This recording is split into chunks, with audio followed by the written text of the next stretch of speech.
పుట్టపర్తి నియోజకవర్గంలో మాజీ మంత్రి పల్లె రఘునాథ్ రెడ్డి ఆధ్వర్యంలో జైహో బీసీ కార్యక్రమంలో భాగంగా బైక్ ర్యాలీ నిర్వహించారు. పుట్టపర్తి నగర పంచాయతీలో సత్యమ్మ ఆలయం నుంచి ర్యాలీ ప్రారంభమైంది. కర్ణాటక నాగేపల్లి, వెంగళమ్మ చెరువు, చెర్లోపల్లి, కంబాలపర్తి మీదుగా పుట్టపర్తి టీడీపీ ఆఫీస్ వరకు సాగింది. ఈ ర్యాలీలో మాజీ మంత్రి పల్లె రఘునాథ్ రెడ్డితో పాటుగా టీడీపీ నాయకులు, కార్యకర్తలు పాల్గొన్నారు.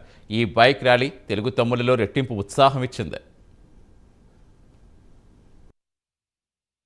ఈ జగన్మోహన్ రెడ్డి గారి అధికారంలోకి వచ్చి 4 సంవత్సరాల 9 నెలలు పూర్తి అయింది. ఈ 4 సంవత్సరాల్లో ఎవరు ఆనందంగా ఉన్నారు? ఎస్సీ ఆనందంగా ఉన్నారా? గట్టిగా చెప్పండి. బీసీ ఆనందంగా ఉన్నారా? ఎస్టీ ఆనందంగా ఉన్నారా? మహిళలు ఆనందంగా ఉన్నారా? మైనారిటీ ఆనందంగా ఉన్నారా? ఉద్యోగస్తులు ఆనందంగా ఉన్నారా? పత్రికలు ఆనందంగా ఉన్నారా?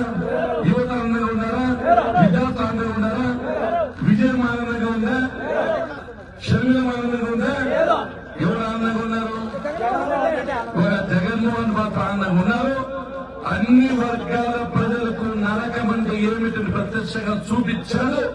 ఈయన ప్రపంచంలో ఉండే శాడిస్ట్ అందరికి చైర్మన్, ఈయనుండే సైకో పోవాలి సందర్భంగా మీకు గుర్తు చేస్తున్నారు.